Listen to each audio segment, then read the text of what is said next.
lucu juga Pak Nurmantio nyebut apa cebong dan apa saya sendiri lupa. Nah itu kan pertanda daripada ketidakdewasaan kita. Terus terang aja menggunakan istilah-istilah seperti itu adalah pertanda ketidakdewasaan kita. Apa yang dilakukan oleh Pak Jokowi terlepas daripada ada yang setuju, ada yang tidak. Dia mencoba mencari jalan yang memungkinkan untuk bisa melihat jalan ke depan. Terlepas daripada saya, tentu saja dalam bagian tertentu saya sepakat dengan Pak Gatot dan gambaran yang diberikannya. Tetapi juga kita tidak bisa langsung menyatakan Pak Jokowi sebagai presiden salah. Gak bisa. Karena apa? Dia mencari satu jalan yang sudah menjadi beban sejarah selama hampir 60 tahun. Orang boleh mengatakan apa yang dilakukan Pak Jokowi dengan peraturannya itu seakan-akan menguntungkan satu pihak. Silahkan, itu hak Anda untuk memberikan itu. Tetapi kalau tidak ada jalan yang coba dibuka, kan tidak terjadi diskusi ini. Kalau Pak Jokowi tidak mengeluarkan peraturan ini, kita kan tidak duduk di sini. Dan kita akan tetap tidak menjadi dewasa. Nah, kalau yang berkaitan dengan apa yang dilakukan oleh Presiden dengan peraturan Presiden nomor 17, saya melihat itu sebagai sebuah langkah untuk mencoba mencari alternatif. Karena persoalan ini sudah berlangsung sekian lama. G30S sudah 58 tahun. Peristiwa-peristiwa yang lain juga sudah 20-an tahun. Apakah itu bukan menjadi beban kita sebenarnya sebagai bangsa, terlepas terasakan atau tidak? Kan itu yang menjadi persoalan kita. Dan yang dikemukakan oleh Presiden kan bukan hanya G30S, tapi ada 11 lainnya. Dan semua itu adalah bagian dari sebuah proses politik atau tanda kutip persoalan perebutan kekuasaan. Dan oleh karena itu, ke depan dengan peristiwa ini, saya mengajak kepada politikus untuk berpolitik secara benar. Memang politik itu adalah untuk mencari kekuasaan. Tetapi ada cara untuk mendapatkan kekuasaan tanpa saling membunuh. Nah, ini yang tetapi tidak ada negara berkembang, celakanya di situ, yang baru merdeka, yang tidak mengawali proses membangun kehidupan bersamanya tanpa darah. Itu juga satu persoalan. Dan kita mengalaminya itu, Pak Kip. Sejak tahun 45 sampai akhir daripada bahkan awal dari reformasi, kan kita boleh dikatakan dan harus diakui kita berkelahi terus kok. Itu fakta. Terlepas daripada ideologi yang dipegang oleh masing-masing, itu adalah hak mereka. Yang mau jadi nasionalis silahkan, yang mau jadi agamais dalam arti kata ideologi Islam silahkan, yang ketika itu yang mau komunis ada. Dan Bung Karno sudah menulisnya. Nah, ada satu hal yang sering dilupakan orang pada diri Bung Karno. Bung Karno ini sejak menerjunkan diri dalam politik, dalam pikirannya bangsa ini harus bersatu. Itu yang ditulis tahun 26. Yang aneh dalam pikiran orang, tidak mungkin yang namanya nasionalis, namanya komunis, namanya Islam bisa bersatu.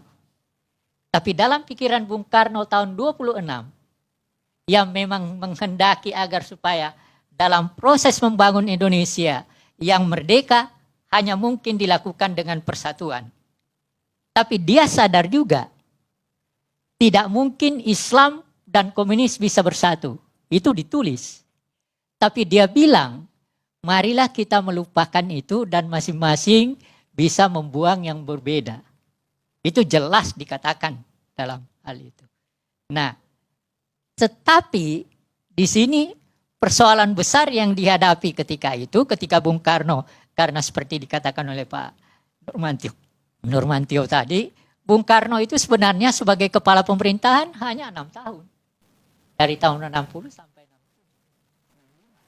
65 boleh dikatakan sudah dalam keadaan itu. Nah, ketika itulah dia ingat dan tidak ada orang bisa menyalahkan. Dia teringat akan idenya dan idenya kemudian dirumuskan kembali menjadi Nasakom. Dan itulah yang dijadikan suatu proses yang pada akhirnya menyebabkan beliau juga tersingkir.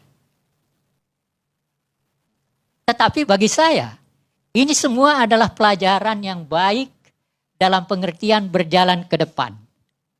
Saya berbicara ini bukan, saya berbicara tentang sejarah, tapi sejarah yang saya bicarakan adalah untuk hari depan.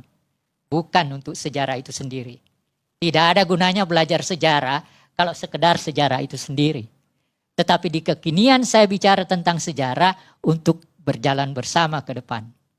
Nah, di sini saya menanggapi apa yang dilakukan oleh Pak Jokowi, terlepas daripada ada yang setuju, ada yang tidak. Dia mencoba mencari jalan yang memungkinkan untuk bisa melihat jalan ke depan. Terlepas daripada saya, tentu saja dalam bagian tertentu saya sepakat dengan Pak Gatot dan gambaran yang diberikannya. Tetapi juga kita tidak bisa langsung menyatakan Pak Jokowi sebagai presiden salah. Gak bisa. Karena apa? Dia mencari satu jalan yang sudah menjadi beban sejarah selama hampir 60 tahun. Itu baru satu persoalan. Nah, bagaimana persoalan yang lain? Jadi kalau kita bicara, jangan hanya bicara tentang G30S. Walaupun sering dikatakan. Kan ada 11 yang lainnya. Yang tidak boleh dilupakan. Yang menjadi bagian dalam proses kehidupan kita.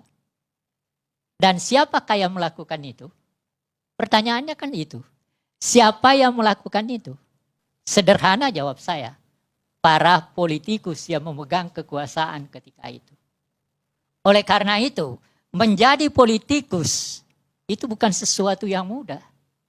Kesalahan orang selama ini memahami politik adalah seakan-akan hanya mencari kekuasaan. Oke, saya sepakat.